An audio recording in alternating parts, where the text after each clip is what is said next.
Hello, hello, hello.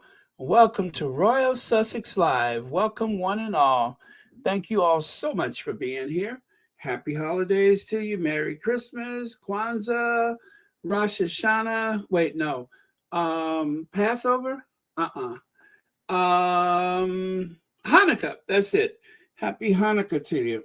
Um, yes, and yeah, I think I've covered all of the more popular holidays. Anyway, let me say hello to a few people, and then we will get started. Can you believe I'm on time today? I let me see. Let me say hello to. Oh, okay, Connie Balmer. Hi, Connie Balmer. Hello, Betty, Emma D, Lydia Washington, Gina Suchi, Helen Marmon. Let's see here. Davis, is that 2 pounds? LB2? Okay. And let's see. LDSW, hello, welcome. Also, hello to Janice Goodrich, Marcia Ware, Ruby K, Lucy Wynn, Annie Bennett, Darnell Rowland, Julia Vaitia, Mava Mareko. Okay, and Joan Commonwealther. Hi. Okay. And Maggie Howe, I said that right. And Levy Hemmings, Pamela Melissa Davies, Mackenzie. Hi. Sharon Chung, welcome. Judy Regold, uh, Elena. Okay. Sonia Alexander, and Elaine Parker, Mary Heicher. Okay, and a host of friends and family. Hey, Church Nellie. Church Nellie was the first one here today. Marvelous Monday, all. Good afternoon, Baron, Baronets, and all squaddies from South Carolina. Welcome. Thank you so much for being here, Church Nellie. Okay, hi, Clara Condore and Shirley Kearney. Yes, welcome. All right, so Miss P talks. Hi, Mary H. Myrtle Meyer Hall. Yes, hi. Okay, I think we got everybody right. Very cool. Anyway, welcome you guys. Happy Monday. Well, there's a bit of news, but we'll get to it. Let's see what. Oh, this was from yesterday, right? Seasons greetings. Um, yeah. All right, that was from yesterday. Very cool. So ah, that's the one from yesterday. There we go. I knew I had a different one. That was it from yesterday. How did I get that in the wrong order like that? Yeah, because yesterday I kind of took liberties with the official Sussex greeting card, and I changed the photo. So if you're watching H&M, I hope you guys don't mind. But yeah, I just wanted to do something a little different. Not that I don't like the other photo, and I'm really into the black and white and the sepia tones and such, but then I like this one too. So very formal, very chic. Hello, Darnell Roland. Welcome. Okay. And so let me get myself out the corner there since I know you guys can hear me. And I need to give myself a.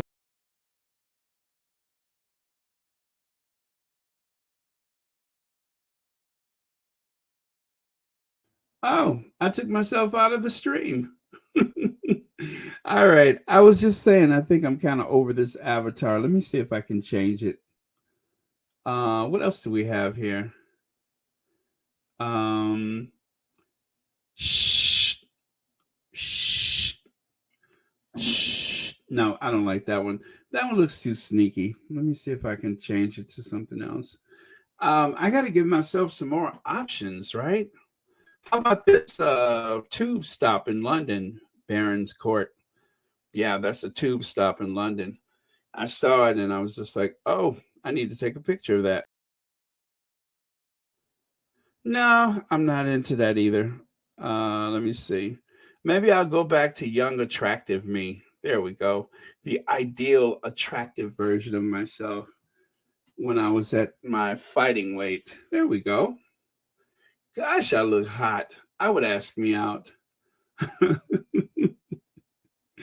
Anyway, you guys, that's enough of me visiting with myself, if that doesn't sound weird. Okay, so take a look, you guys. Great news. Their voices give us hope. Their actions shape our world. Their leadership inspire our future. Live to Lead, a documentary series presented by the Duke and Duchess of Sussex, premieres December 31st. And featured in this documentary will be, this docu-series, Brian Stevenson, Greta Thunberg, the notorious RGB, what's up? Ruth Bader Ginsburg, Jacinda Ardern, Albie Sachs, Saya Kolisi, and Gloria Steinem. So, who knows when they started working on this, but apparently this must have been something that's been in the works for quite some time. Oh, you like me on the plane? Thank you. That was actually on the train. That was a first class train seat. But thank you so much for that. But yeah, you guys, so this is big news. Uh, oh no, Sonia Alexander, I just saw this. I had to take a 24-hour break. Uh, the meanest, uh, the meanness against the meanness against the Sussexes jolted me into sadness. I am okay now. Sonia Alexander, I'm so sorry that happened. Um, yeah, I'm very sorry that happened. And you have to take time for yourself. You have to protect your mental health. Why do you think I've blocked so many people? It's to protect my mental health. It's to protect your mental health. We don't need those kind of people messing around with us here. This is a very Sussex friendly space where we are here to uplift and support the Duke and Duchess of Sussex and all like minded people associated with them, and even some that are not associated with them. So, thank you for sharing that with us. I greatly, greatly appreciate it.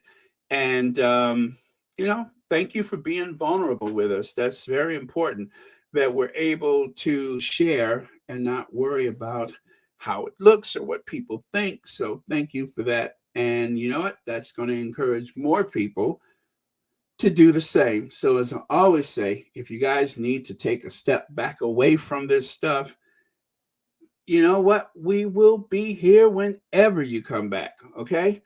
We will always be here. So, um, I do understand. Thank you so much for reminding us to take a step back when necessary. All right. Let's see. Hello, Caroline. Hi, Pamela. Mama Bob is here, huh? Ah, there you are. I just saw that. Okay. All right. Very good. Hello, Ginger Lily. All right. So there you go, you guys. And so this is just a couple screenshots from the docu-series promo that they released today, or trailer, if you will. There's the Duke and Duchess of Sussex. This was inspired by Nelson Mandela, Harry says. The fight for change and to become leaders. That was like part of what the Duchess said. That will determine the significance of the life we lead. And Harry said to live, to lead, to live, to lead. I love that. And speaking of lead, again, the Sussexes are taking leadership by creating this docu-series. So, so much good work is ahead. And it's a real shame that some people seem to have actually bought into this narrative that Harry and Meghan are like some type of one-trick pony, and that the only thing that they have going for them is the royal family. One of the things that is huge opportunities for growth and development is mental health and well-being, is the pursuit of a healthier lifestyle. That is something that is being embraced by a lot of people, not just in the workplace, but in their personal lives. So when you think about it, Harry was really ahead of the curve when he joined the Better Up. Miss D. Bernard, member for 8 months? Go ahead now. Do I sound like Hulk on Driving Miss Daisy? Go away from here now, Miss Worthing.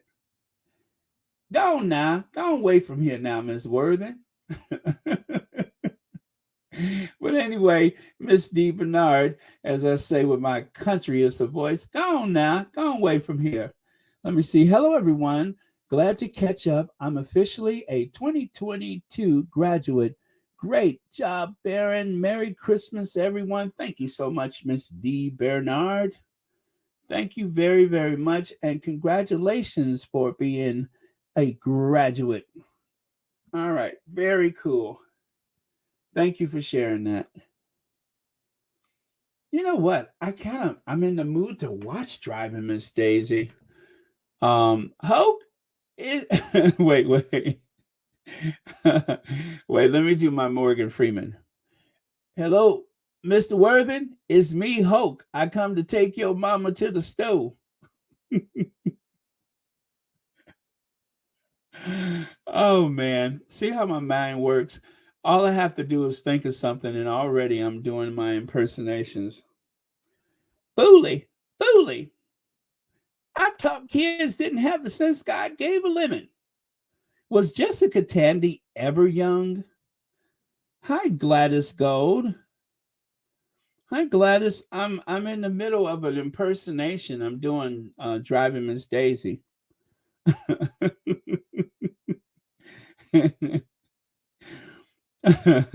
Okay, let me concentrate on what's going on here. I'm in a good mood. You know, in spite of everything that's going on, and I don't blame anybody who's very upset about what's happened the last couple of days. That was horrific. But still, it's Christmas, and I cannot help but feel that contagious joy this time of year because it's Christmas time. Let me see. Um, okay. Oh, you're gonna channel Clint Eastwood. I refueled in the Dirty Harry mode, so haters, do you feel lucky today, huh, punk? Because I have drawn my line in the sand, so haters meet me at the OK Corral. Come on, Sonia Alexander. Come on now. I love that. I love that. Yeah, you guys, that's if you could muster that kind of strength at this time, then that's the best way to do it. I say stand in your truth and try to, you know what I'm saying? Just try not to let these people get to you. Enjoy your families and everything this fall. Don't, have your mind in another place if you can help it. It's that time of year where we're supposed to reach out, speak to old friends and acquaintances and such. So if you can, but if you just don't have that right now, then that's okay too. But fight for your well-being. Don't let people take that away from you. Kim Brown, 8 months membership, outstanding. Hello to you too. Yeah, don't you guys, please don't let anybody take your joy away. Don't ever let people take your joy away. Harry and Meghan have some big projects ahead. And I feel that's probably one reason why I'm in such a good mood is because not only is there this, but there's more. Let me get to it. So anyway, this is the collection of people that shall be featured in this docu. I just love this because you guys know that the Rangers are just probably spinning out of control with the fact the Sussexes have yet another project rolled out. Don't you love that? They're ending the year with a new docu-series. I love it. I love it. Oh man, they didn't see this coming. You know, the best thing about this is there are no leaks in Montecito. You guys know I say that all the time. There are no leaks in Montecito. So they didn't see this coming. They were totally blindsided. You know what they accused the Sussexes of doing before? Blindsided. No, they're truly blindsided by this. This is not make believe blindside. This is true. I love that Harry and Meghan do this. So pardon me if I'm being too gleeful, but don't you love it? Oh man. Hello, Elaine Parker. Thank you so much for the super sticker, and thank you so much for watching Royal Sussex. And happy Monday to you, and thank you so much for being a member of Royal Sussex. Oh man, I am enjoying this moment. So the notorious RGB Ruth Bader Ginsburg, who passed away, was it a couple years ago now? Let me see. That monster was still in office, so they must have had part of this in the works for a while, right? All right. Anyway, whatever the case, Ruth Bader Ginsburg, United States Supreme Court Justice, one of my favorite people in the whole wide world.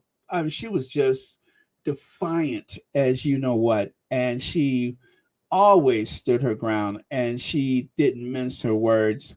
So now this is kind of like she was America's grandma. You know what I mean? She was like America's grandma. Audrey Teschner says, "Evening, Royal Sussex family. Happy holidays to all. Stay safe and hydrated, please." Thank you so much, Audrey Teschner, and thank you for being here. And also thank you so much for the super chat and watching Royal Sussex.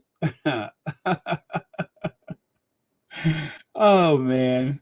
Why am I in such a good mood? I love the fact that this just kind of snuck up there. I'm sitting here minding my own business, and all of a sudden I'm like, what? A docu-series? But they have a docu-series. No, there's another one. Yes, that's right. I love that Harry and Meghan are thriving. Okay, let me move on with my glee. Prince Harry, Meghan Markle set new Netflix docu-series. See, I can't get my words out because I'm sitting here smiling. Okay, relax, space muscles. Relax, relax, relax. Okay, I gotta stop smiling. But Prince Harry, Meghan Markle set new Netflix docu-series Live to Lead. I'm listening to me live to. Okay, let me calm down.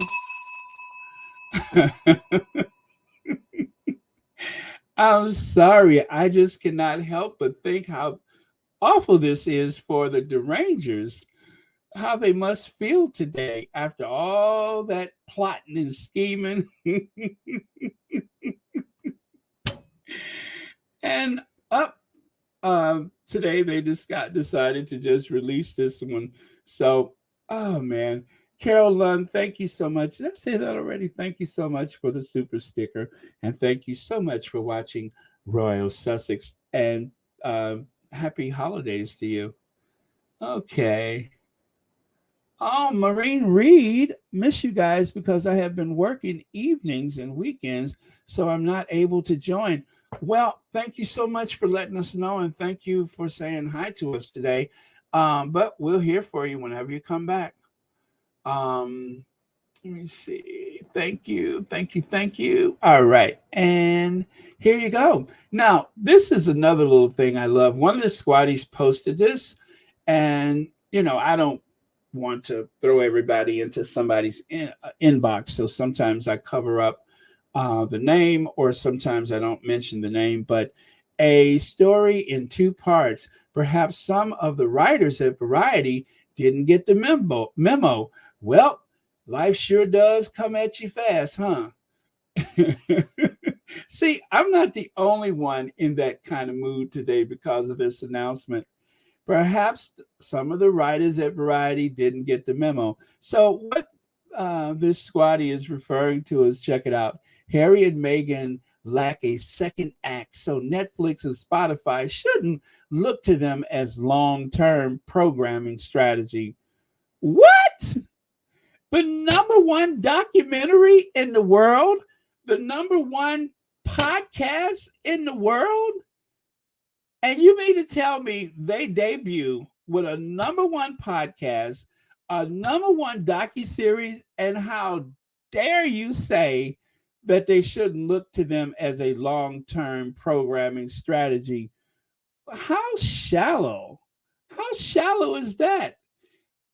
And then, not long thereafter, as you can see by the time, Prince Harry, Meghan Markle set new Netflix docuseries, Live to Lead. How short-sighted. One minute you got someone writing that they're like some kind of one-trick pony, and then next thing you know, they have to throw another tweet out there announcing that the Sussexes has a new docuseries. Oh, how short-sighted, how limited, how woefully inadequate the staff at the Variety must be, that somehow they just knew they had all the answers, and that they just knew the Sussexes were done for. Like, oh, they put out this, they put out that. Surely there's nothing to follow. And you guys, the other thing that's coming down the pike is we still haven't seen a documentary from the last Invictus game. We haven't seen a documentary from the last Invictus game. That is going to be something else coming down the pike. So you got that. You have Harry's book. And then there's going to be other announcements forthcoming. So, oh, you guys, why do people assume they have all the answers? Why do they assume that Harry and Meghan, when they go away and they're quiet, they always come back with something big? So how ridiculous of them to just assume. I mean, if you have a number one documentary, I don't care what it's about. If it's a number one documentary, right? It debuts and it goes global. Or you have a podcast that knocks the king of podcasts, Joe Rogan, off of his throne in the very first release. What would make you think? What would make you think that there's not other projects, that there, or should I say that there won't be other projects to follow up? That just goes to show how desperate people are to be negative. Don't be negative this time of year. This is it's Christmas for you know what sakes. Oh man. Lydia Washington says media can't be trusted. Same thing happened with the cut and now Variety. Backstabbers. Amen to that, Lydia. Amen to that. Um, let me see. All of this and no smoke for Andrew, who's a sick old man. Disgusting. He absolutely is. Let me see. Yes, thank you, Nolanando Diani. And congratulations to Harry and Meghan for their achievement on Netflix documentary that reached number one in 80 countries, including my country, South Africa. Okay, amen to that. Thank you so much. And let's see. Okay. Oh, yeah. Thank you, Carolyn Solis, for saying that. This is how Prince Harry and Princess Meghan, rather, know how to go out with a bang, out with the old and in with the new for 2023. Hallelujah. Mm-hmm. Very cool. Yeah. Well, you guys, I think this is the perfect way to end the year. On top relevant, the most influential royals in the world, the most influential couple in the world, who just happen to live in Santa Barbara County in a town known as Montecito, where there are no leaks. There are no leaks in Montecito. And that is why they didn't know anything about this. Just imagine that. All of that, sources say, and they try to pull that sources stuff with the Sussexes, even though they're not even in the UK anymore. Well, you need to find some new sources because how did they sit on top of this and nobody found out about it? Huh? Not so good, huh? Okay, Global Citizens Impact. This is another announcement today. This just in, the Duke and Duchess of Sussex's Archwell Foundation and Ving Project are inviting young people between ages 14 to 18 to nominate a woman who is in financial need to receive a $1,000 grant this holiday season.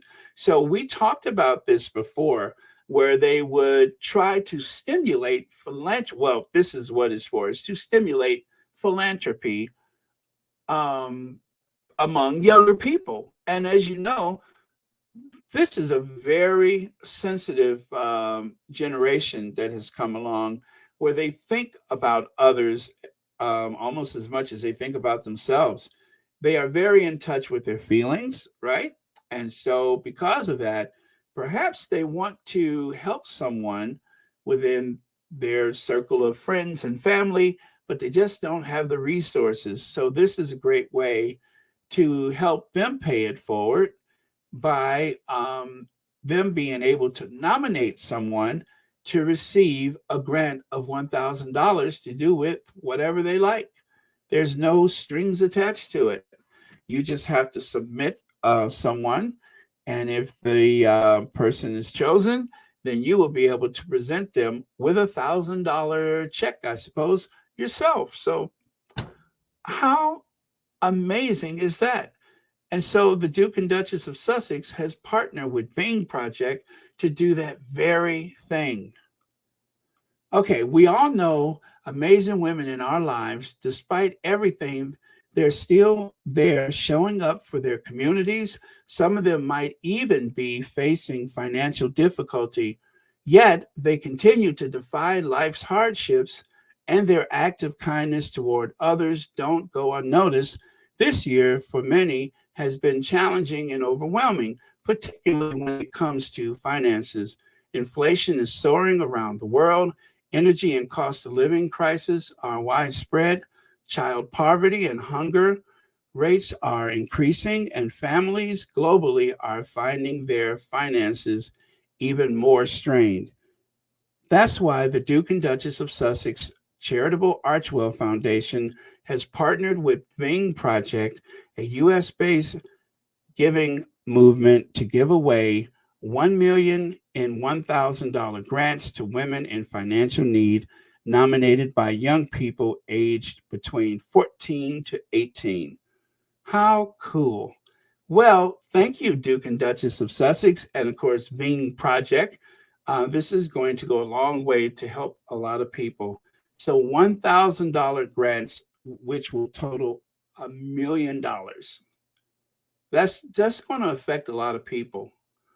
And I tell you, sometimes you never know how these things can change a person's year, month, day, life. You just never know. So, congratulations to the Duke and Duchess of Sussex for this huge announcement. Yep. Okay. Oh, thank you for helping me out there. Very good. Hello, Dorothy Ross. Let's see. I get this feeling that Camilla is afraid of hubby and stays in the shadows. Just saying. Well, you know what happened to the last person he was married to that stepped out into the limelight? Um, he doesn't like that. He doesn't like that. Okay. And then more good news, Netflix has opened some exciting doors, and I am grateful. Well, this is actually a tweet from Christopher Boozy, rather. 2 years ago, if I had told me I would have an IMDb profile, I would have said you were delusional, mainly because I am shy and don't like being in front of the camera. I want to thank everyone who has supported Bot Signal and made our research a reality. Can you stand all this good news today? Can you guys stand it? Don't we need this? I mean, it was a rough weekend, but look at how we emerge from this. We emerge from this with good news all over the place. Let's see. Maggie Margaret, thank you so much for the super chat. Baron, I want to wish you a Merry Christmas and thank you for such fun podcasts that are honest, factual, and just pure fun. Thank you so much, Maggie Margaret, and thank you so much for supporting Royal Sussex. And happy Monday to you. See, I'm enjoying this Christmas. Everybody's in such good temper. Claire Kane, hello. Thank you so much for being here. And thank you for supporting our faves, the Duke and Duchess of Sussex. As you guys know, Claire Kane has her own platform. She has, well, it's a channel called Claire Kane. So don't forget, you guys, to support all of our Sussex friendly channels, and especially the way that the Sussex friendly platforms, whether it was on Facebook, YouTube, Twitter, wherever, everybody was in high gear this weekend because of all that stuff that happened. But the cool thing is there are friendly voices out there. And I've noticed that there has been a lot of new people that have subscribed not only to my channel, but to other channels. So very, very cool. I'm so glad for that. And, I love when I hear someone say, I was feeling a certain way and I didn't know that there was any place to go. And that's because there's not enough friendly channels out there, which is unfortunate, but it's just not enough friendly channels. So thank you, Claire Kane. Okay, let me see here. All right. Nothing about Christopher. Okay, then let's move on.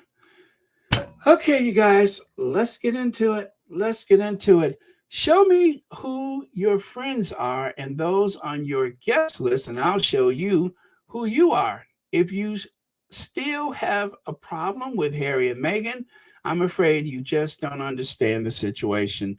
Now, that's not my words. That's actually someone on the Twitter who I chose not to share their actual, Twitter page. But and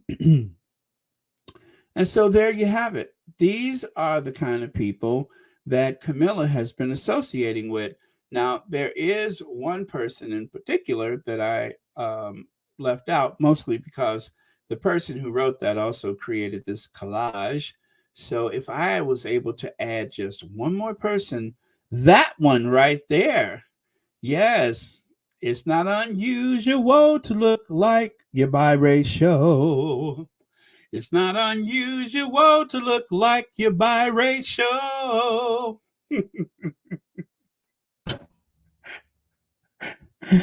Oh, man. I'm telling you, there's a story there, much like those rumors with Tom Jones. It's not unusual to look biracial. It's not unusual to look like. Oh, I can't use that word, can I? Well, it rhymes with biracial. Uh,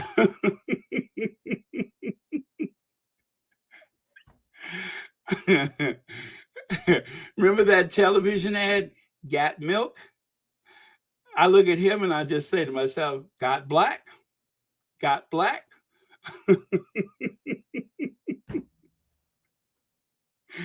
Yes, Lord Ruthermer, who I like to call Lord Nappyhead, he ought to be on that list too. Um,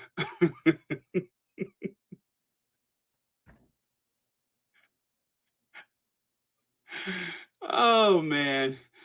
Oh, you're thinking about Carlton? Dun dun dun dun dun dun dun. dun.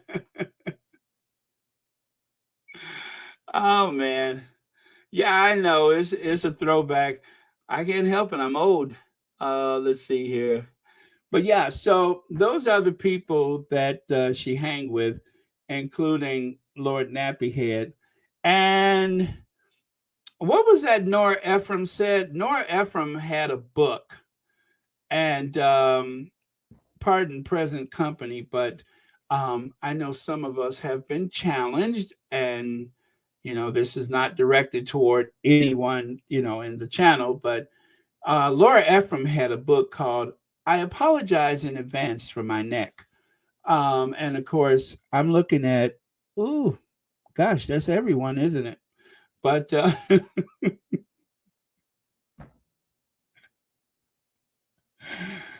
maybe that's what that maybe it wasn't a Christmas party.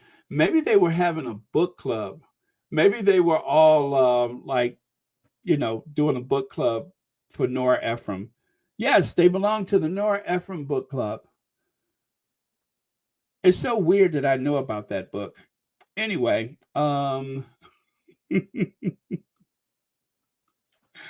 take a look at these losers with their gift bags.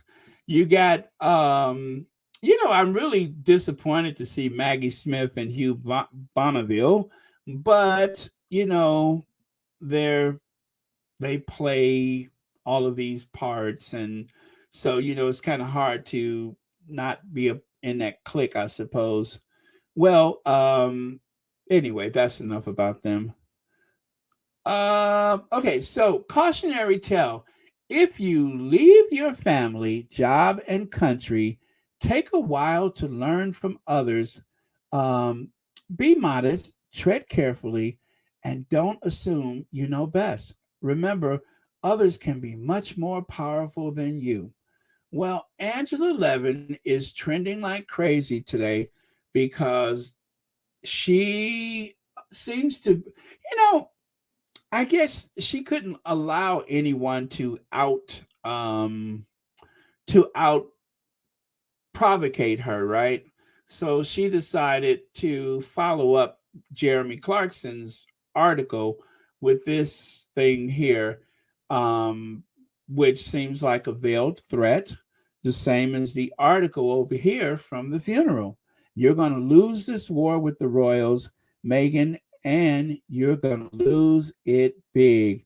You know what I get from all of this? What I get from all of this is they're more afraid than anybody else. It seems to be that the royal family is so afraid of all of these truth bombs, not just from the Sussexes, but believe me, there is a lot there, and there are going to be more people at some point who are going to tell their story about that royal family. I promise you that will happen. It may take these lawsuits that are coming, and there are lawsuits against the institution, against the tabloid press. Well, not the institution, I'm sorry, but you know, that, well, when I say institution, it's kind of one and the same as far as I'm concerned, because the press is kind of an extension of the royal family. So I'm just gonna, for the purposes of this conversation, lump all of them in as the institution, the aristocrats, the tabloids, the firm. Anyway, the lawsuits are directed at the tabloids, but it's really the entire institution that is being called out by those lawsuits, that's in question because of those lawsuits. And so I say, I say, they are the ones afraid because what they see is that way of living, that lifestyle that they have, this air of superiority is going to evaporate at some point. This can't last forever. I don't care what's been around for 1,000 years. I'm pretty sure that it was shocking to Charles the First when they, you know, got rid of him. I'm sure it was shocking to him too.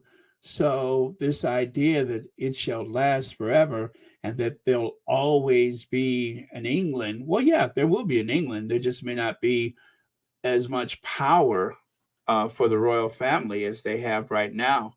Their power really comes from their propaganda. That's pretty much where the power comes from, is the ability to gaslight and command the propaganda. But other than that, um, it's a it is a power. It is a power, but that power is starting to wane. And oh, did I just use a big word? Their power is beginning to wane. Huh. Huh. See, I told you this is a good day. Anytime I come up with something as interesting and clever and erudite as that, then you know it's a good day. But yeah, so their power is fading and they're scared. They're afraid. It's the last drink. What is it they say it's the last drink at the last something saloon? Yeah, that's what it is. The whole idea of commonwealth and aristocracy, what is the point of it these days? Claire Kane says, yep, it screams insecurity. They've also noticed that regardless of what they throw at Harry and Meghan, they've been unable to control and silence them. Levin is Camilla's mouthpiece. Oh, well, that explains the wrinkles.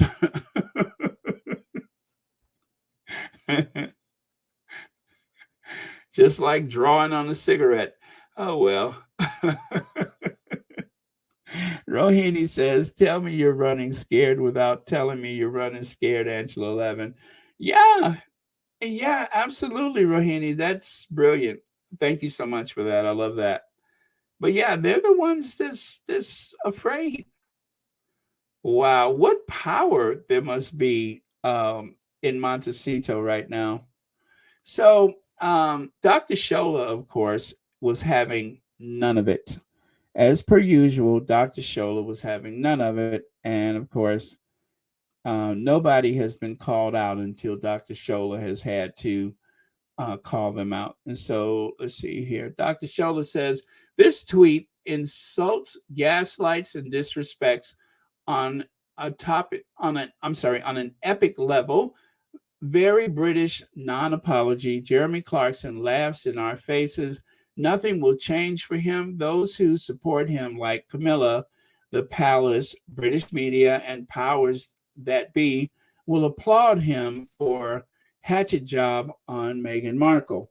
Well, that's very true. That's very true. And we talked about that yesterday about whether or not, about whether, what am I doing here? Sorry about that, about whether or not there will be any repercussions or will this continue. Well, it's going to fade. Oh dear, I'd rather put my foot in it. In a column I wrote about Meghan, I made a clumsy reference to a scene from Game of Thrones, and this has gone down badly with the great many people. I'm horrified to have caused so much pain, hurt, and I shall be more careful in the future. Well, as Dr. Shola said, a non apology, a non apology. And one thing that actually gives me some hope is that there's a lot of people who have read his column and who has heard the excuse about the Game of Thrones, and they are still adamant that this was hate speech, that this was probably misogynistic and, shall I say, a bit racist to single out a woman of color again. What makes this racist is that he always seems to save these words for a woman of color. There's no one else in the world that seems to offend him except for perhaps Nicola Sturgeon. And his beef with her, I don't understand. What is his beef with Nicola Sturgeon, the First Minister of Scotland? Is it an educated woman that's threatening to him? Is it a woman with a voice that threatens him? Would he prefer a old fashioned? Yeah, he would prefer an old fashioned mute woman. Is that what the problem is? Is that he prefers the old fashioned mute woman? And because Meghan has a voice and she uses it, now that is a threat to the establishment. I've seen this playbook before. You know, I remember, I remember when Hillary Clinton, Hillary Clinton was very vocal in the Clinton administration. And then, in order to secure reelection, she had to put on pink. She had to put on those Little Debbie snack cake slippers, and she put a headband, a pink headband in her hair, and she had to become a mute woman for the sake of her husband's career. Now, that was back in the 1990s. Please tell me they are not expecting us to go back to that again. That was humiliating for Hillary Clinton. Such a well-rounded, well-educated person as Hillary is segregated to baking cookies and hosting teas at the White House because her knowledge and wisdom and command of the subject matter threatened people. And it didn't change. Michelle Obama comes along, and that's when it, and then, the people, they love the dog whistle and say, that's not racist. For Michelle Obama being compared in the tabloid press or the right-wing press as Angela Davis, and not Angela Davis, the professor, Angela Davis, the more militant Angela Davis. That was the comparison that they made. The same way they had that image of Meghan where, it was that like cartoon or puppet or whatever with the very sharp angles to the face. They did that to Michelle Obama, where she had the afro and she was dressed up for revolution. And now the Duchess of Sussex seems to be the big target. There's got to be one. And so now the Duchess of Sussex is the big target. Oh, yes, I saw that. What is it? Raharani Martinez? I saw that. When I was a kid and we used to watch the Saturday morning cartoons, or was it after school cartoons? And that was their little character. It was like a tooth. They called me Yuck Mouth because I don't brush. Oh, I like my teeth like this. They call me Yuck Mouth because I don't brush. How's about a little kiss? I got some beef in my teeth and some chicken too. Ouch, there's a cavity. Hey, what's new? They call me Yuck Mouth because I don't brush. Would you like to be a Yuck Mouth too? You guys remember that song? Yuck Mouth?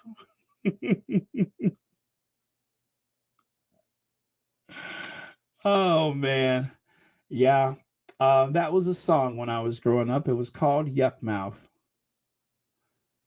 Oh, well. That's enough of memory lane. Let's see. Ginger Lily says, Baron, do you remember the infamous terrorist fist bump attributed to Michelle by Fox News? Yes, I do. Yes, I do. As they were partners in marriage and remain partners today, they were also partners in the White House. I mean, it was a partnership. Well-educated men and women that are married happen to have partnerships. You know what I'm saying? Even if you're not so well-educated, even if you just are just, the everyday working class person who's married, you have a partnership. And sometimes the fist bump, like, hey, we got this. It's like, hey, good teamwork. And what are they turning into? It must be something to do with Al Qaeda. Oh my God. Oh, save these right wingers from themselves. All right, so here you have an exchange that took place. Now, warning the lady in the, oh my goodness, is she wearing like is that animal print? Oh my God, somebody's going to ask her where she's from. No, where is she really from? No, no, no, but where are you really from? Yeah, she's taking her chances with that animal print, if that is animal print. If Susan Hussey sees her, she may be in trouble because Susie Hussey, she doesn't take Hackney for an answer. Hussey won't take Hackney for an answer. I just don't get it. I don't get any of it. Why do we celebrate these people? I just don't get it. I don't get any of it. Why do we celebrate these people? Oh man. Okay, so let me share this audio with you guys. Have you guys noticed I have not mentioned Donald Trump in criminal charges? I'll believe it when I see it. I promise you, I will believe it when I see it. For now, I'm not going to get my hopes up, but if it happens, it happens. I'll believe it when I see it. I can only hope for the best where that's concerned, and I do hope that that they pursue him. Huh.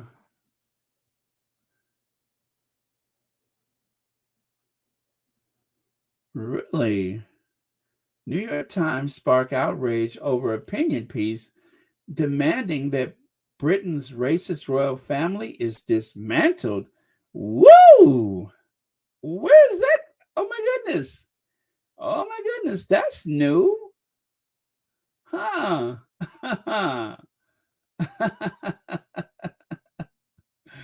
And I happen to subscribe to the New York Times. Oh, okay. Well, I can't really get into that right now, but apparently, they have had this feud with the New York Times. The Daily Fail and the New York Times, they have had a bit of a feud going on for some time, and they have accused the New York Times, that is, of being very anti-Britain, and that the New York Times is out to destroy the British royal family. I don't think anything could be further from the truth. I just think that if you call them out, then they're threatened. And that is why the Sussexes are so threatening. Anyone who calls out that institution is considered a threat. And that's, I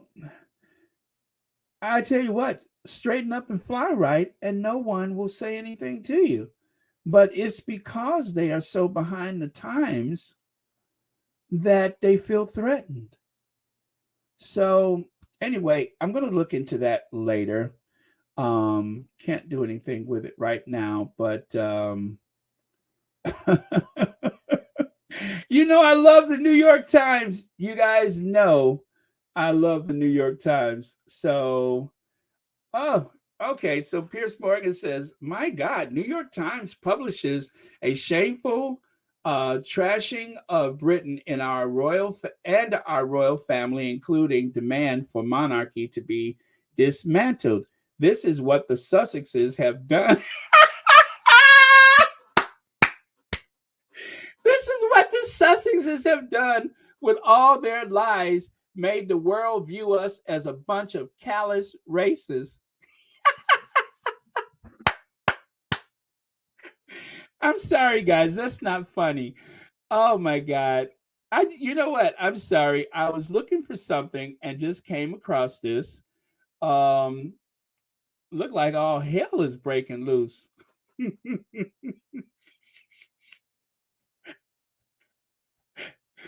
Woo! It looks like all hell is breaking loose. What happened since I woke up this morning? And why are they blaming Harry and Meghan? They're the ones who have been compromised. They're the ones who have been othered.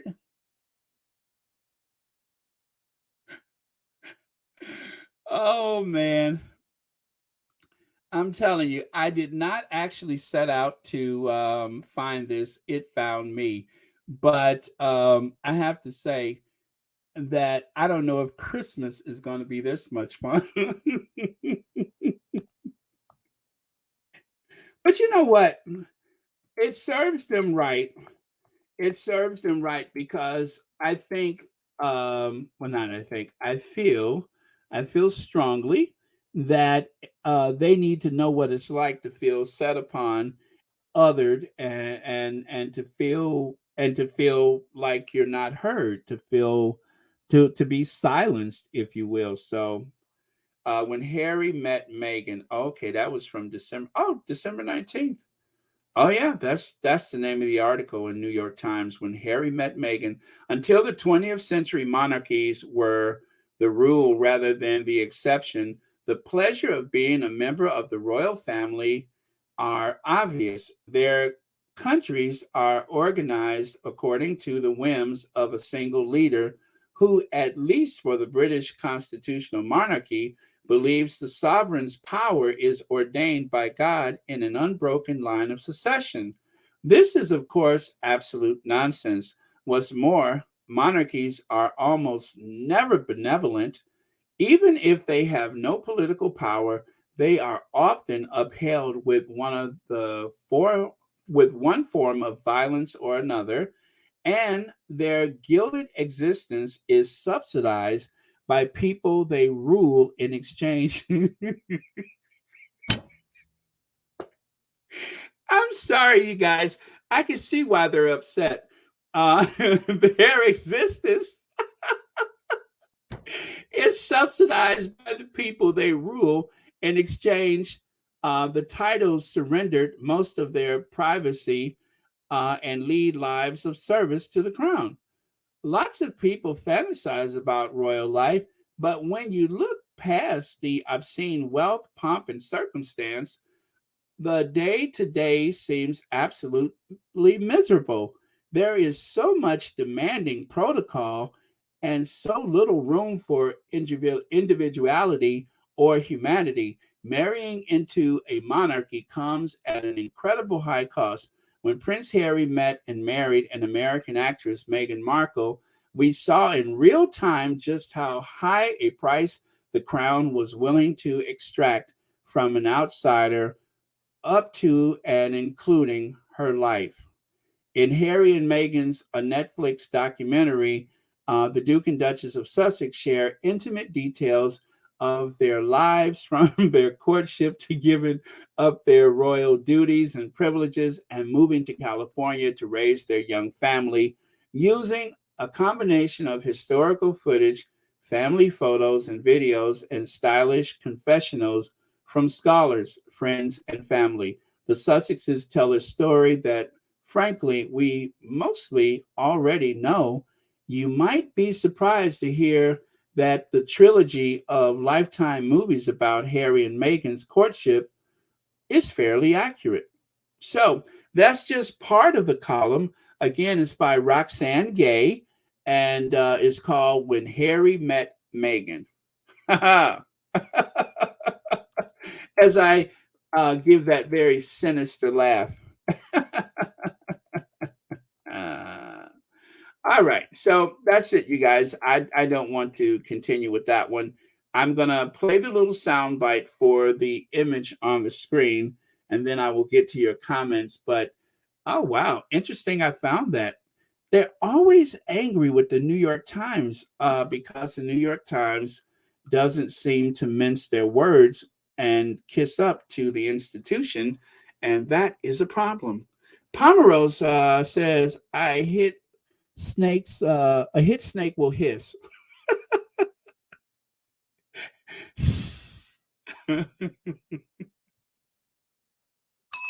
Thank you for that. And thank you so much for the super chat. And thank you for watching Royal Sussex. And Ginger Lily says Hoghead was the first person to call the royal family racist based on a conversation between him and Diana's former butler. Why is he blaming Meghan? You know, Ginger Lily, I heard that sound bite, and it's so interesting that he who loves to hear the sound of his own voice suddenly has amnesia or has had a change of heart. He's an opportunist, and wherever the wind blows, that's the direction he goes. And I would love to believe that he's not as evil as he seems, but it really takes a lot of effort to try to attach yourself to anything and everything that has nothing to do with you just for the sake of clickbaits and to bolster your image. And he is very adept at that. And I could say for Hoghead that when it comes to women of color, he has a particular tone that he takes. But then again, so many of them do that. They have a particular tone that is set aside just for women of color. And if you happen to be in a relationship with someone who just happens to be of African descent, like for instance, Adele. I remember when they started crapping all over Adele because she canceled her concert. But she also said, I choose Harry over William in a truth or dare or whatever. And also, she just happens to have a relationship with someone of African descent. And that's kind of like an old racist trope to go after someone, not just because of their race, but if they're not of a particular race or background, then you go after them because they happen to have married or have a partner that is of that race or background. So that is so common. And so that's why we say light skinned Harry. Thank you so much, Ginger Lily, and thank you so much for the super chat. You know, today just got better. Today just got better. All I had to do was glance over and look at the New York Times, and all of a sudden, there's a whole new world of possibilities. Oh, Lord. All right, so let me go for that sound bite. I love you, New York Times. Mwah. I love you. I love New York. Yes, if I can make it there, I'll probably fail every place else, but I love New York. Uh, oh my God. If you guys could see the person, I wish I could share this with you. If you could see the person who wrote that article, you can tell she ain't to be messed with. She just ain't to be messed with.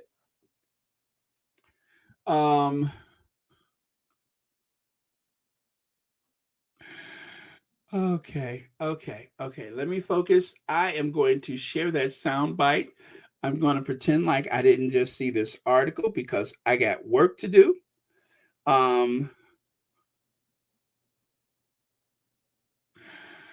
Oh, if I can make it there, I'll make it anywhere. It's up to you, New York, New York.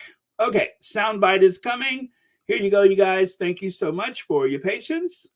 And thank you, New York Times. Earlier, and that is what it is. But, and you know, a lot of the time I actually. But if it was your opinion, would you be happy to write that? I probably wouldn't use that sort of. Why not? Because it's not my tone, and I'm not. By the way, the person who's speaking is the woman with the blonde hair, all the way to the right side. That's the one who's speaking right now. And anyway, I'll tell you more. Why wouldn't you write that then? Because that's not my opinion. I mean, you used the word opinion earlier, and that is what it is. And you know, a lot of the time I actually. But if it was your opinion, would you be happy to write that? I probably wouldn't use that sort of. Why not? Because it's not my tone, and I'm not Jeremy Clarkson. I don't try and mimic Jeremy Clarkson, and I don't have necessarily always his same sense of humor. So no, it's not the sort of thing I would say. I'm not a stand-up comedian, and I'm not highly opinion driven. Neither is but he. His word is there to be found funny, and it always has been. I think if people are suddenly thinking, "Oh my gosh, you know, Jeremy," did you Clarkson's... laugh at that? Meghan Markle being paraded naked down the street. You laughed at that. There's parts of that column that I find really funny. Of course I did. Which bit did you find funny out of that? Running naked down the street for an excrement? That is a device reflecting something that happened in Game of Thrones, one of the most widely watched television series of all times. Does he mean it? Of course he doesn't mean it literally. But it's directed at a person. It's not only sort of obviously hurtful for that person, but on a wider level, what he's suggesting. By the way, that's the animal print that's talking right now, whatever her name is. Even if it's tongue in cheek, is kind of like, is this appropriate to be talking about a female like this? But is it appropriate to talk about a female, a male, whoever? It doesn't matter. You know, this is visceral, vulgar imagery. Yes, I agree with that. But I think if we start twisting this into this is active misogyny, it's hatred, it's inciting violence against women. And believe me, those topics are very dear to my heart. But these arguments about what is designed to be shocking and comedic, you don't have to like it, but you don't have to read it. If it's close to your heart, what does incitement to cause violence to women look like if it's not that? What does it look like then? What should we be looking out for in a tabloid newspaper in columns? For me, there are a lot more pressing issues going on that are directly dangerous to women than Jeremy Clarkson's columns. But what are we looking for? Game of Thrones. Well, okay, let's bring in Emily Sheffield. Okay, so oh well, you know what? Let me play the rest of it. I mean, is this a line that's been crossed, do you think? Or should we just allow this to happen? And as Alex says, well, it's up to others now to decide whether it's an incitement to violence or hatred. I think I just like to say that I know Jeremy Clarkson, and I sat next to him at a dinner recently, and he's an incredibly affable, brilliant broadcaster. Okay, so that's all you need to hear about that. That was pretty much the end. But the lady with the black jacket on black top on the far left side, that was the last one to speak. But mostly it was the lady with the brown on the far right side that was doing the talking.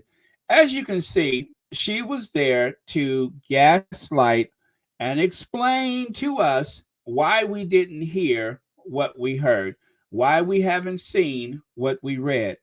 It's all gaslighting. You guys, when you watch these shows, when you watch The View, when you watch Fox News, when you watch Good Morning America, if you watch the Today Show, a CNN, we are being gaslit constantly. Whether or not you believe it, these people are really developing your thoughts. They are explaining your thoughts. They are fooling you. They are gaslighting you. They are trying to persuade you otherwise. And so this is my theory. They're not really talking to you. Sometimes they're really talking to people that are easily persuaded to the other side. So in other words, let's say you don't hate the Sussexes, but for some reason, there's just something about her I just don't like. You don't know what it is because they've been gaslighting you, right? But when there's something amazing that happens, maybe some days you feel more warmth toward the Sussexes, and then other days you don't. And so the people who are in the middle, those are the ones that are being targeted right now. So they're not really talking to people who've already made up their mind, pro or con. What they're trying to do is to keep the people in the middle leaning in a certain direction because they may depend upon them for support later on, or they may need their support now. Maybe they're doing that so that they can kind of ease out of it the same way they fell into it, like they did with Lady Hussey. Instead of actually addressing the problem, they went on this campaign where they explained it away that she was just this old woman from another time. And what's so sad about that is that so many people were buying that. So many, even I've seen the occasional black person who bought that, who wanted to believe that they were picking on this old lady. Never mind the fact that she's been around that institution probably since she was a teenager, since she was a child, and that she may have traveled the world on behalf of that family with the Queen or met people from all over the world. At what point do you know better? At what point do you not offend? But we're not supposed to take any of that into account. We have to see that it's the old lady being victimized. And I'm trying to think to myself, when was the last time there was an old lady in a very high position that we weren't allowed to criticize because she was old? Oh yeah, that's the one. That was beyond reproach because she was old. Yeah, still that's the one. That's the one that we couldn't say anything to. Now this one, oh, we go after her all the time because she's dreadful. But yeah, but this one we're not really allowed to say anything or feel anything because she's old. She's been around for 70 years, all of that jive. So it's a lot of, what do you call it, hiding behind the age or weaponizing the age. And that's what they did with Susan Hussey. And so with this time, it was a parody. It was humor. It was comedy. It was satire. So now they're going to try to hide behind satire to create a certain element of doubt, to make us doubt that once again, even though there seems to be a trend of going after this American woman of color, we're supposed to not really see it that way because it may be a parody or satire. Very effective the way they do it, the way they roll out these people. I mean, what is she to Jeremy Clarkson except for another person from the establishment who has gone out into the battlefield to try to, deflect some of the incoming from Jeremy Clarkson. And then, of course, it's Monday. And didn't I say, if it makes it to Monday, then it's probably a chance that it won't die down soon. So it got to Monday. The heat was still on. And then what happens? Jeremy Clarkson decides now is the time to not apologize. Now is the time to not apologize, but to seem as though this is all a huge misunderstanding. Also known as gaslight. It's still gaslighting. No matter what they say or do, it is still gaslighting. Let's see. Baroness, because both women victimized are black. Both women are on the right side of are on the side of are on either side, or the type of woman that are trolls to Meghan, right? Angela Thomas, thank you so much. Oh yeah, I get it. You mean the women on either side of the panel up there? Absolutely. They are pro-establishment. They are likely trolls to Meghan. And of course, probably Brexiteers and MAGA people. Well, Brexiteers and MAGA sympathizers. Yeah, they're Brexiteers and MAGA sympathizers. Over here, we got MAGA people that are Brexit sympathizers as well as royal family supporters. Thank you, New York Times. Jeremy Clarkson's petty vitriol against Meghan Markle picks up where Piers Morgan left off. The former Top Gear, I think the T is missing. The former Top Gear presenter criticized the Duchess of Sussex. I'm missing part of too. In a recent newspaper column, branding her that did get cut off. Sorry about that, you guys. Moving on. Okay, and so no, Jeremy Clarkson, not on any level, in any circumstance, is it okay to write stuff about any woman, and absolutely no to everyone who's my age thinks the same. No, no, no, absolutely do not think the same. Listen to the noise, Jeremy. The crowds are chanting, shame on you. And let me see, that was from Carol Vorderman. And then right here, you can see WTF is this? That's John Bishop. And then even Sadiq Khan, the mayor of London, has chimed in on it. So there was a lot of pushback, and all of this came before the apology. Pomerose says, remember, the Klan started out as satire. It was a comedic act that became propaganda, that became what we know today. They passed it too off as a joke. Yes, Pomerose, that is true. The whole idea of it was supposed to be satire, but it also became life and death for the people that was, harmed by it. As well as, remember the movie Birth of a Nation. Birth of a Nation was just a movie, right? But it was also used as propaganda. It was a rallying cry for white people across America, especially in the South, but across America. It was a rallying cry for them to take back their country, to make sure that they put those Black people in their place. And it was actually shown in the White House. A Democrat president by the name of Woodrow Wilson actually was one of the most racist people ever. And he even sanctioned the Birth of a Nation to play in the White House.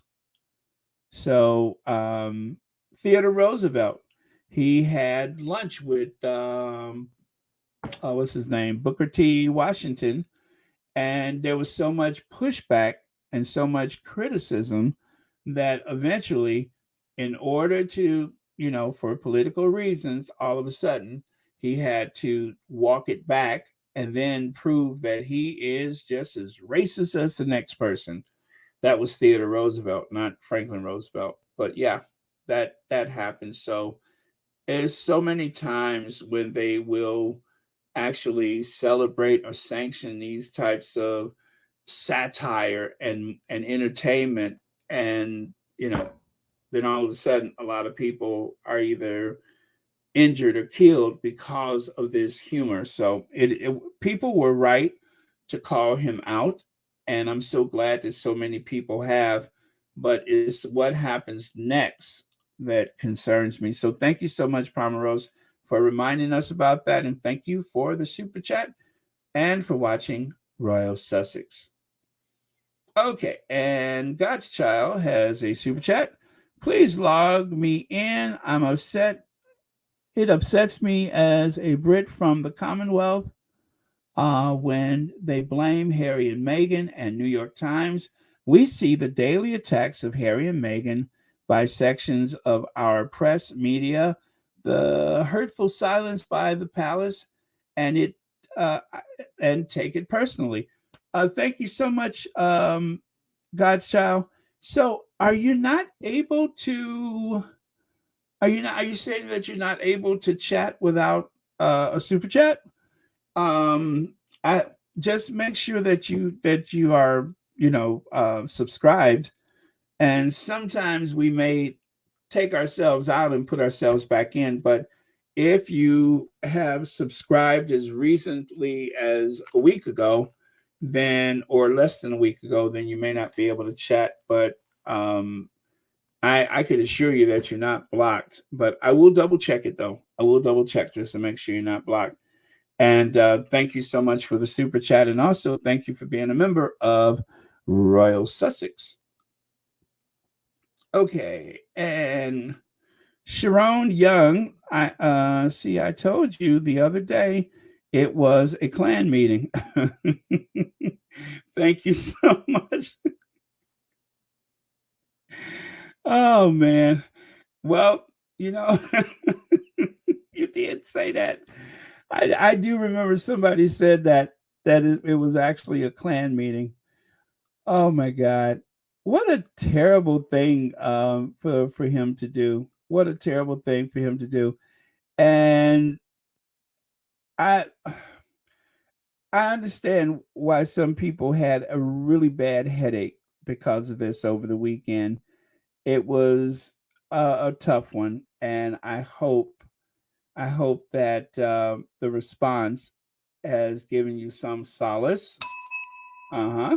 That was a big word. Giving you a bit of solace considering what a rough weekend it was. And to think this was not that long ago. This situation here happened not long ago. And you would have thought that they would have been on their best behavior since then, right? Uh-uh. Um, it has gone from bad to worse. So, but you know what? I'm glad they're exposing themselves for who and what they are. Thank goodness that we have a chance to see them and their misdeeds in the proper light of day instead of them being able to hide behind things. At least we have a chance to see them for what they are. So, like I say, is keep showing up and showing out, and we'll keep calling you out. And maybe one day you'll really shoot yourself in the foot. Let me see. What am I looking for here? This was from what day was that? Okay. Okay, yeah, this was from the other day. I think this was Saturday. Yeah, I think this was the one that I used Saturday. Okay, so I'm looking for that meeting that Sharon Young. There it is. There's that meeting that you There's that meeting that you so artfully referred to in your super chat. Thank you so much for the super chat, and thank you for watching Royal Sussex. So yeah, that's the meeting right there inside Camilla's Christmas party. You can see Camilla talking to Jeremy Clarkson. You can see Dame Jude. Oh, you know what? I kind of think that's Maggie Smith talking to him. Yeah, I think maybe that was Maggie Smith. That's Maggie right there in the middle with the white hair. So could have been Camilla, but I think it's Maggie Smith. Maybe.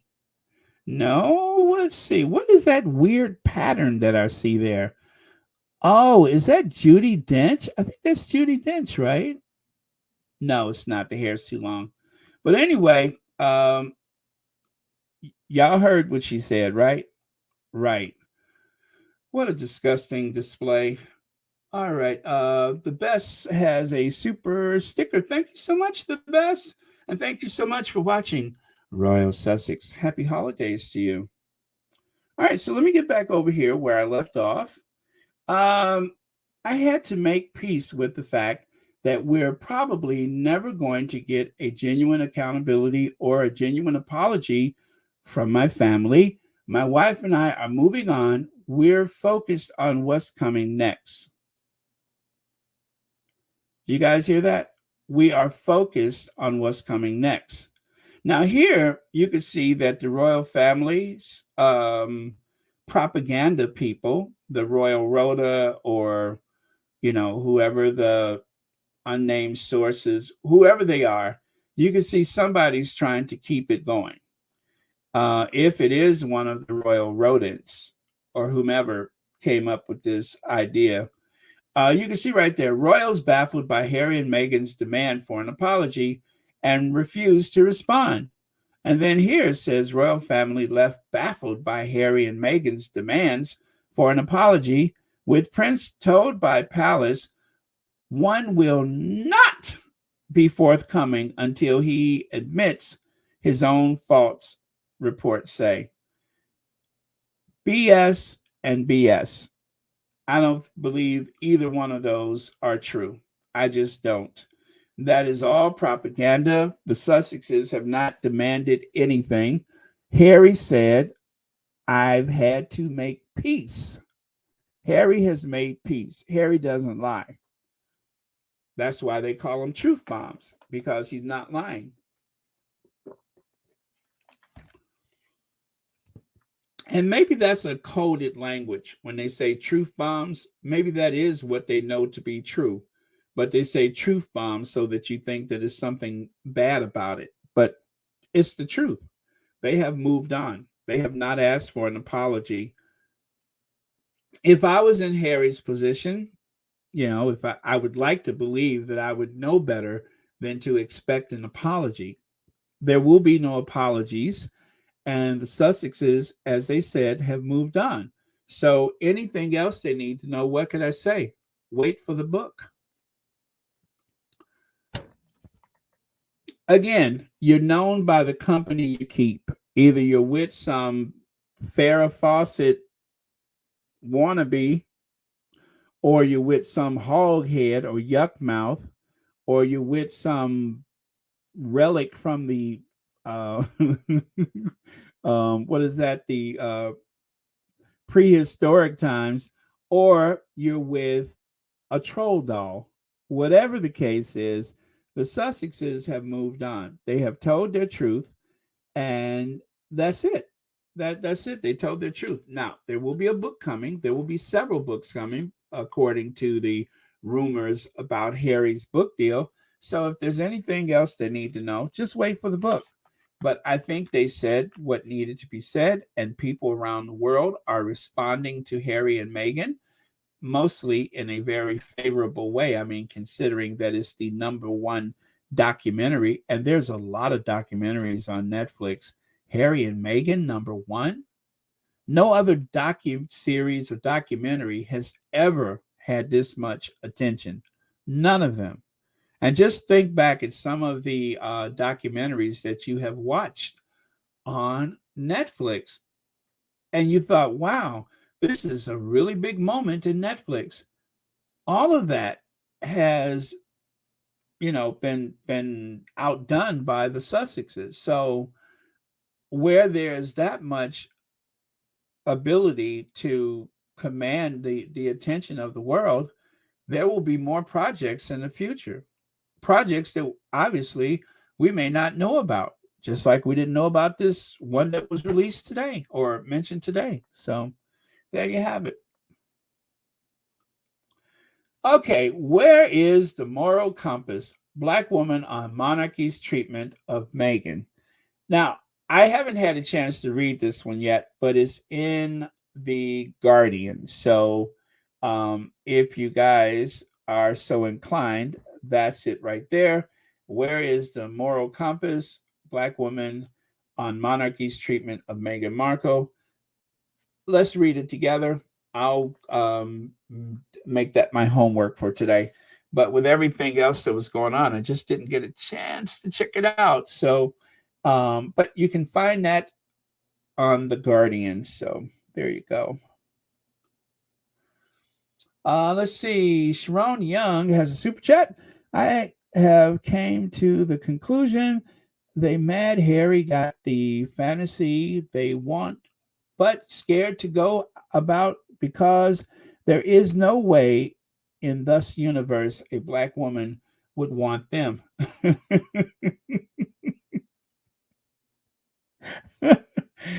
I'm pretty sure you're referring to a couple of the people that we just mentioned, and even some that, okay, let me show you one. I always keep this one handy because this was a very chilling and yet very telling moment right there, where someone was wanting and lusting for what we shall refer to as forbidden. And in just that instance, you can see that Harry was quite bothered by that. William gives new meaning to licking your chops. And of course, Kate is unaware of anything, but that's typical because she's an old-fashioned mute woman. And then, of course, there's Meghan, who's like, what? What?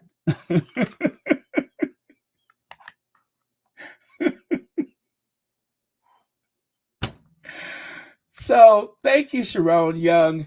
I agree with you. There seems to be a bit of, weirdness with that, and that they want it so bad, but they don't want to believe it themselves. But I understand what you're saying. Thank you so much for your super chat. And thank you so much for being a member and watching Royal Sussex. Yes. Okay. So right here, And at the end of 16 days of activism against gender bias and violence, The Sun thinks it's okay to publish a vile article by Jeremy Clarkson promoting violence against Meghan Markle. Shameful. Complaints to IPSO News here. So if you're wondering, where do I complain? Independent Press Standards Organization, the IPSO. That's one place you could start. Complaints about who to contact and contact details. So you can complain about TV or radio, BBC, advertising, legal issues, copyright, non-additional issues such as newspaper and magazine deliveries. Okay, who cares about that? And publications which are not members of the IPSO. So yeah, that's a place that you can go and complain. Yeah, that's pretty easy to remember, right? IPSO, Independent Press Standards Organization. Now, I was blocked. I was trying to verify a tweet by Hoghead, only to find out I was blocked. I promise you guys, I have never had an exchange with this lunatic in my life. I've never tweeted him. I've never replied to a tweet. Nothing. But I think that somebody must have told him that there's some, I guess, Sussex supporter that is calling you a hoghead. Someone in the so-called a Sussex squad has referred to you as hoghead. So I found out I was blocked. Oh, I couldn't believe it. I'm like, blocked? And Victoria Arbiter blocked me. I never, ever tweet those people. I don't tweet them. I rarely ever hashtag them. I just don't. And for some mysterious reason, he decided, and I wasn't always blocked, but he blocked me. So it must have been something I said, or somebody must have something. I don't know. But wow, look at that big pig hoof. It almost seems like that hoof is reaching out of the screen, doesn't it? Oh, well, maybe somebody told him that I said he set a land speed record for a mammal when he ran out of the studio that day, when he got confronted and he ran out that studio setting a land speed record. He went through there so fast, papers were flying, people were spinning around in their chairs. Maybe somebody told him about that. I think they blocked known Sussex supporters. Baron, you have the largest Sussex positive podcast on YouTube, so you will be blocked. Well, apparently, I was just surprised. But thank you, Lydia Washington. I didn't really think about it like that. I just thought if I didn't say anything directly to him, but like I say, I like to verify tweets before I share them. I don't want to share something and, it's not exactly what that person tweeted. Sometimes people change things. So, well, I guess I got the message. And of course, well, if you notice, he still has his fan. Like he's got that one fan up there that's hugging him, giving him a big bear hug or hog hug. So yeah, Hoghead Pierce Morgan, that big giant hog head, has had enough of me, and all I can say is likewise. Families hosting Ukrainian refugees to get bonus increase. Thank you payments for sponsors will also be extended from 1 to 2 years.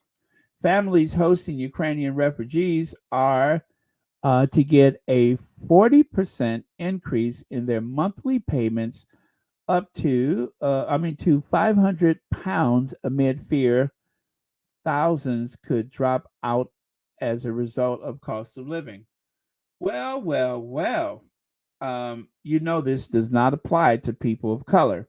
If you're a person of color, they will spend 5 or 6 times that amount so that they can send you to another country rather than spend less than that amount to keep you there to allow you to seek asylum. You guys, I'm going to say this again. I've said it a few times. It is not illegal to seek asylum. Most countries have laws that protect asylum seekers. So the people who have entered the United Kingdom have not broken a law. You are allowed to seek asylum. I could go on a vacation, let's say to France, or I'm sorry, France. And when I get there, I decide, you know what? I want to seek asylum. I can't be thrown in jail for that. At least I shouldn't be. I haven't broken the law. You are allowed to seek asylum. You're allowed to go through the process. But apparently, thanks to people like Suella Braverman, you are considered, or should I say, you are treated as though you're a criminal.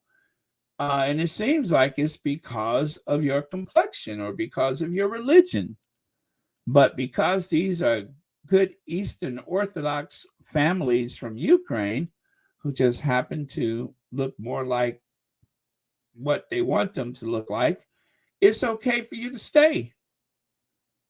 It's okay for you to stay. There is a labor shortage in most of the Western industrialized world. Okay.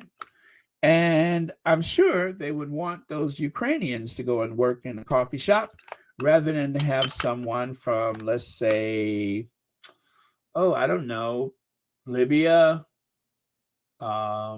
someone from Uganda, someone from any place else. But if you're from the European continent by your heritage, then it's okay. I hear you. I hear you. Let's see. Colorless. You're hitting a nerve, Baron. Thank you. I love that. That is like the highest compliment. I appreciate that. And thank you so much for the super chat and for being a member of Royal Sussex. Okay. And then we have this. On a positive note, these are books that I have ordered or pre-ordered over the last 2 years. All have featured authors from Archwell Foundation, Archetypes with Meghan, Harry and Meghan on Netflix, David Aluska, whatever it is, and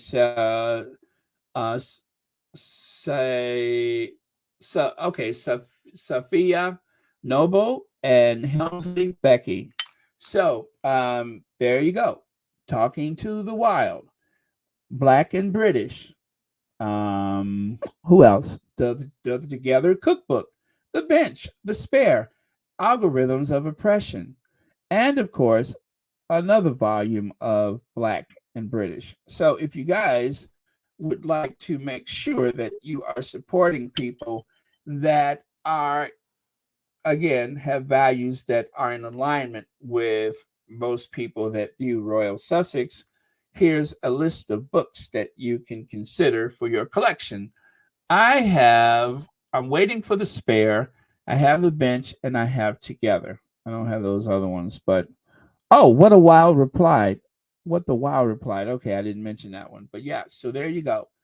On a positive note, and I love that. I love that because after this weekend, we need a positive note. It has been a rough weekend, and it has also been a very revealing weekend.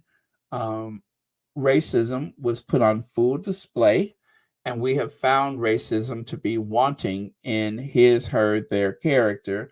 So thank goodness that the world has taken notice. And as that monster with the bad teeth said, which one with the bad teeth? Well, you know what? Not that monster, another monster with the bad teeth. He said yesterday, that that docuseries is going to cause a lot of hurt for the royal family, for the institution. And it will, because it's the truth. And if the truth hurts, if the truth liberates someone from feeling oppressed or mistreated, then the truth is the truth. And so it's necessary to tell the truth. Harry said that he was going to tell his truth. Their security is woven into the fabric of truth. Without that, they have no security. If they would just stay quiet and go away, that wouldn't make them any safer. As a matter of fact, they would be very unsafe if that was to happen. So the truth is necessary. So I want you guys to take another listen to Gargamel. Yeah, take another listen to Gargamel, because he let out a truth bomb of his own. Somewhere in between all of this malicious activity, there's a truth. And I'm gonna let you take a listen to him drop his own truth bomb. I know it's hard to believe, isn't it? But if you didn't hear it yesterday, hear him now. They're building up their own lives now.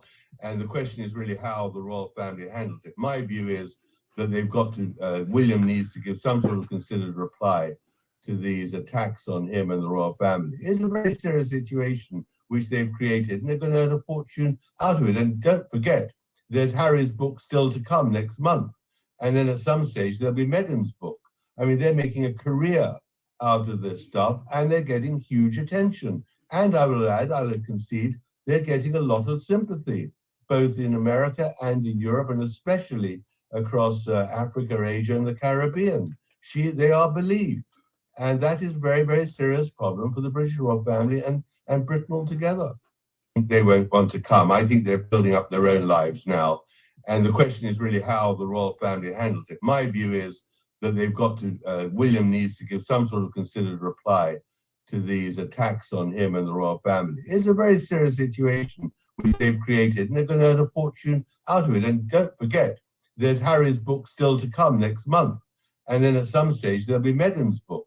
I mean, they're making a career out of this stuff, and they're getting huge attention. And I will add, I will concede, they're getting a lot of sympathy, both in America and in Europe, and especially across Africa, Asia, and the Caribbean. They are believed. And that is a very, very serious problem for the British royal family and Britain altogether. You guys, keep the faith. I promise you, it's definitely not over. There is still more to come. There's still more to come. And the Sussexes have strategized their position to be where they are right now. And I just believe God is on their side. God will do for you what you can't do for yourself sometimes. And so by the royal family refusing the half in, half out, they really, as I said, otherwise shot themselves in the foot. They have truly shot themselves in the foot. They have made a huge mistake, because refusing to accept Harry's proposal to remain a part-time working royal, which is about all you get out of the Cambridges, now the Waleses, now you don't have them at all. Now you have the rival court. Okay, so right here, sign the USO Christmas card. How beautiful is this? What a nice card. Now, I've kind of stretched out the image. It's much larger than it was originally. It's like twice the width.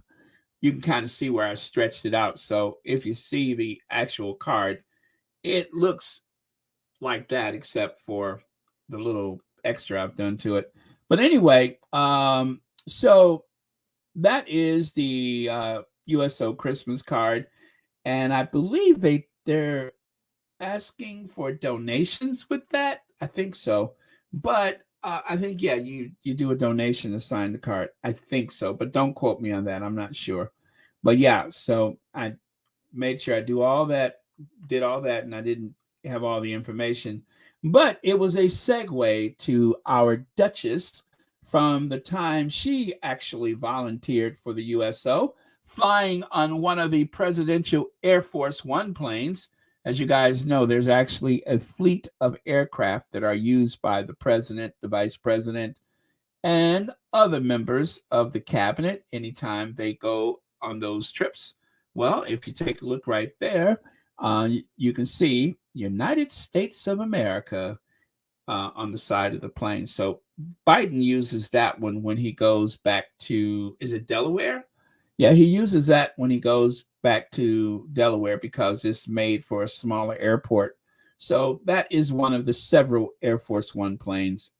And our Meghan is right there with her travel bag, her carry-all, her knapsack, ready to go and entertain the soldiers. And there she is with her USO hat on. She's getting all geared up and everything. What an amazing experience that must have been. Huh? Looking absolutely adorable. That's our Meg. All right, and so take a look at this, you guys. Share Purpose Global Action.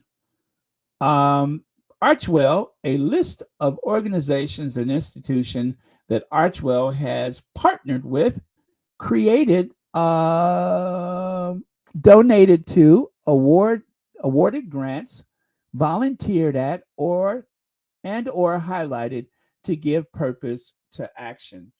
Wow, look at how long that list is. Look at how long the list is.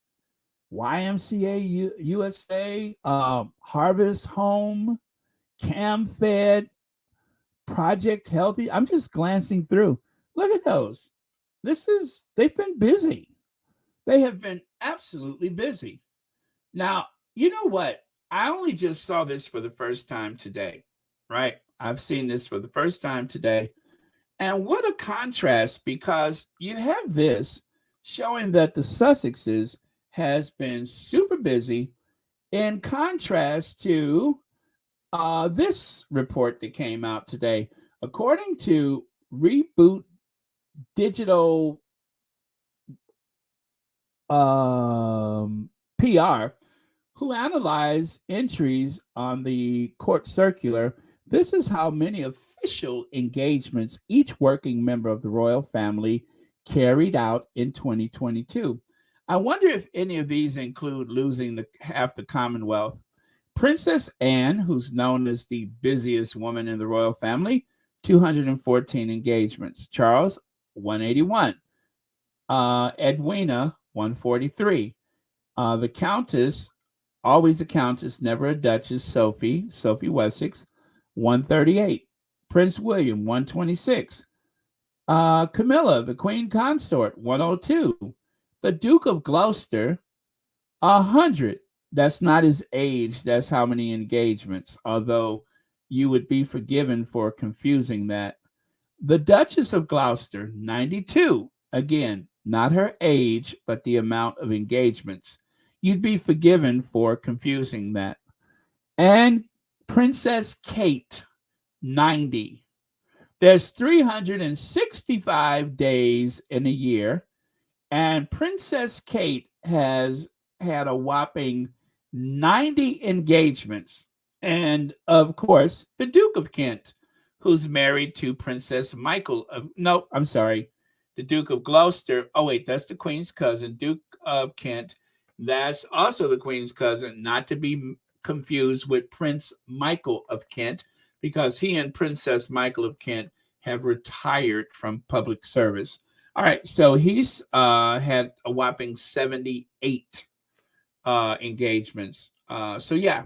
Now, I wonder if the Queen's funeral counts as one of the engagements, or several engagements. No mention of that in the report so far, at least not that I know of. But, some of those official duties may probably include the Queen's funeral. Interesting to consider, isn't it? All right, so there's Lazy Kate, Workshop Wheel, two of the laziest royals that has ever drawn a breath. I mean, right there, throne idle, lazy, don't do nothing, don't care, no intellectual curiosity. Kate Middleton named one of the laziest royals Duchess should do something useful. Now, they have been crying out for years about those two. Years. Yes, Duchess, do nothing. Let's see. Exclusive. Prince William blasted over laziness for working just 47 days in a year. That was back in 2015. Just 47 dates in 1 year.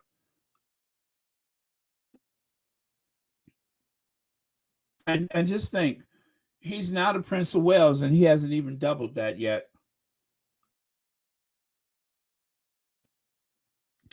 Kate Middleton and Prince William accused of putting up a smokescreen over their jet-setting lifestyle. Now, this was, that was August 2nd.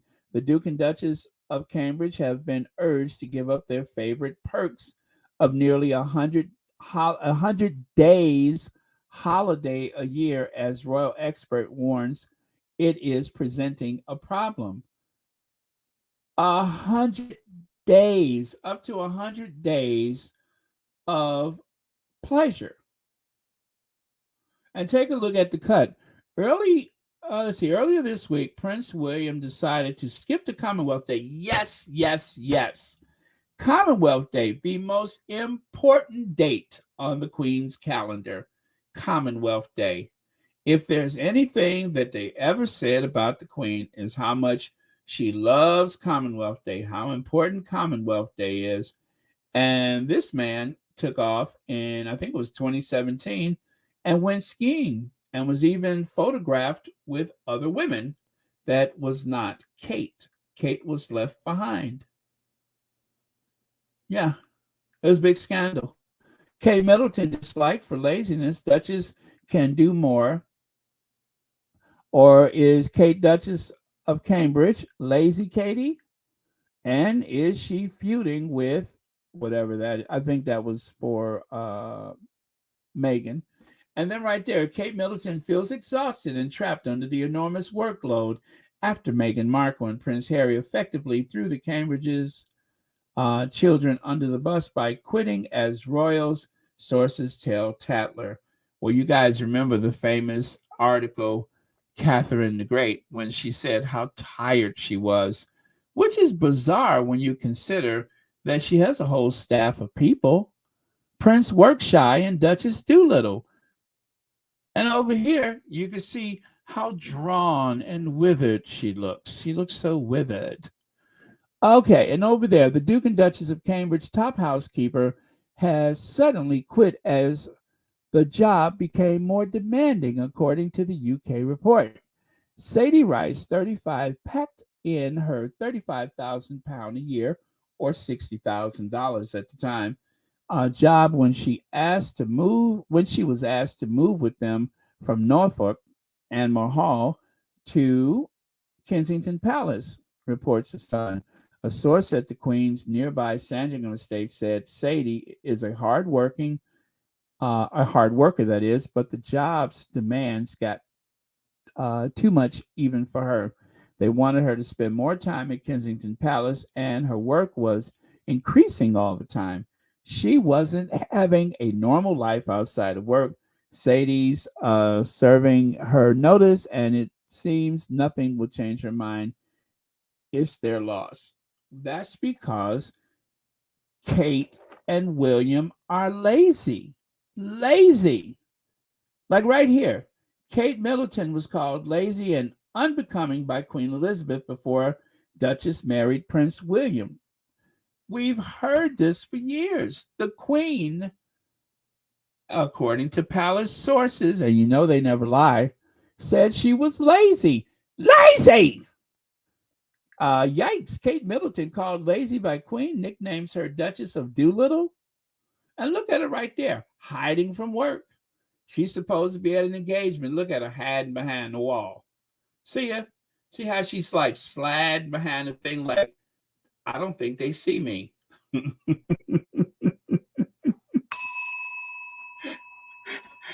She's so lazy, she's trying to hide behind a column or threshold or something. She don't want to work. She's supposed to be there to work, And she's afraid that someone's going to ask her to give a speech. That's what she's doing. So she's sliding off into the corner, trying to melt into the scenery. And you know she doesn't want to be seen because she's not smiling. Wow, that's such a contrast from her old normal face to... Oh, never mind. But why would you be tired and you got a whole team of nannies? She has more nannies than there are players on the basketball team. Nannies, housekeepers, cooks, drivers. How could you be tired if you got all that? What's exhausting about having housekeepers, nannies, cooks, chefs, and all that kind of stuff? How could you be tired? You don't have to cook anything. You don't dress yourself. You don't do anything. She certainly doesn't do her own hair. So why is she tired? And I got proof she doesn't do her own hair. Did you guys see how she looked when she came off that plane last time? Look at there. It's like flowers in the attic. She doesn't have to do anything. Someone else does it. And then, of course, sometimes she's so lazy, she don't have the energy to put her drawers on. She don't have enough energy to even put her drawers on. That's how tired she is. Y'all don't know how many times she done walked out the house without her drawers because she was just too tired to put them on. You ever been so tired you forgot to put your drawers on? Kate forget. She always forget to put her drawers on. She'd be all up the street and be like, oh dear, I don't have my drawers. That's how tired she is. So instead of criticizing her, maybe we should try to get her some help or something. But yeah, she's so tired, she forgets to put on her drawers. And there's been some close calls because she done walked out the house without her drawers on because she was so tired. Too tired to put on her drawers. You know you're tired when you leave your drawers at home. I mean, but I don't want to make excuses for her. I don't care how tired you are. Put some drawers on. Don't be leaving your house without your drawers.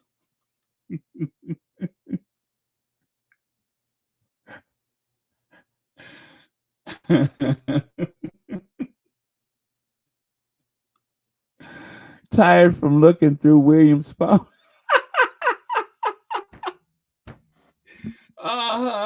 When William is asleep or in the shower, she's tired because she's trying to stay awake so she can go through his phone.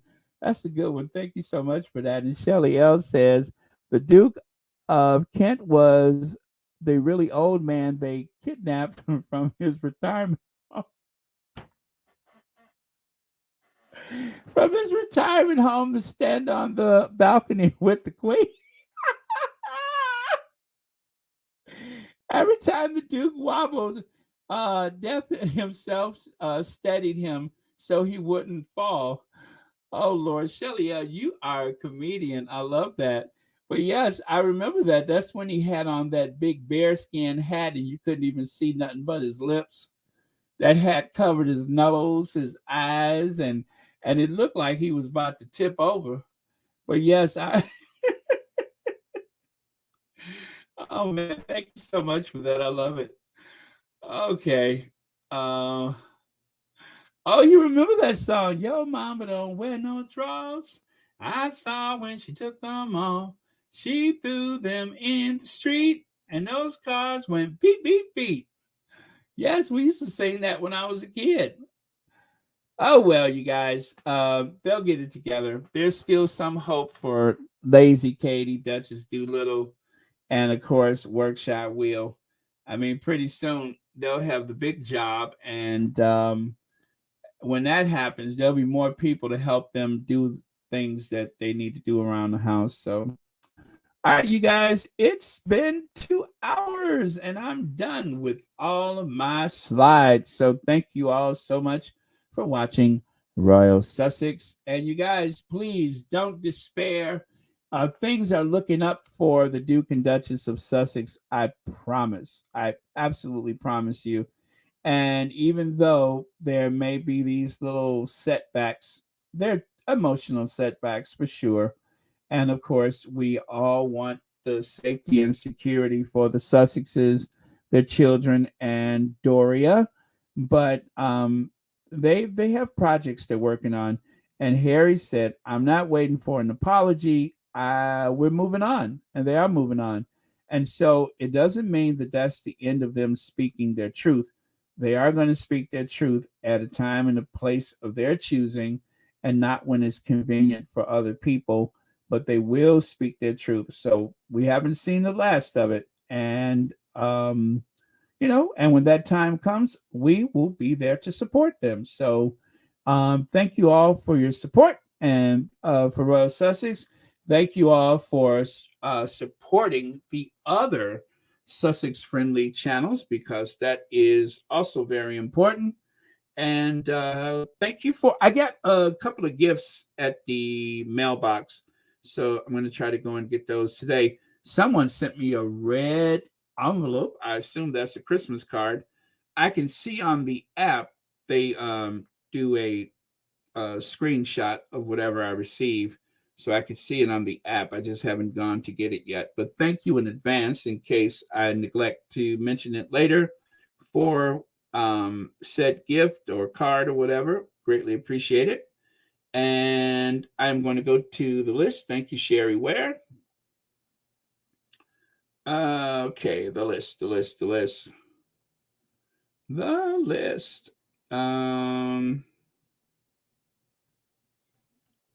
All right, thank you so much, Miss D. Bernard, for your 8 months of membership.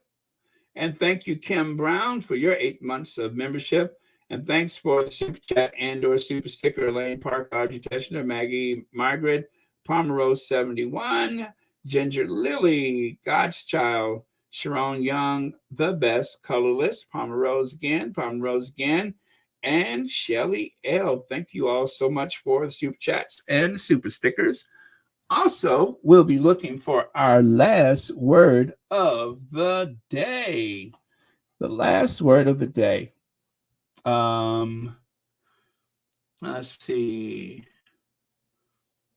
Hey, Big Mama, I didn't know you were here. Let me see here. Let me see here. 1960 says, depression makes you tired. Wouldn't you be tired married to William?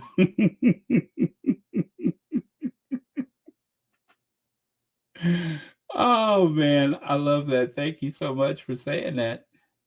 To cure my sadness, I won in the casino. Yes, there you go. That's a cure. That is a cure. Winning at the casino is the cure. Okay. Yes, thank you, Mod Squad. I almost forgot about that.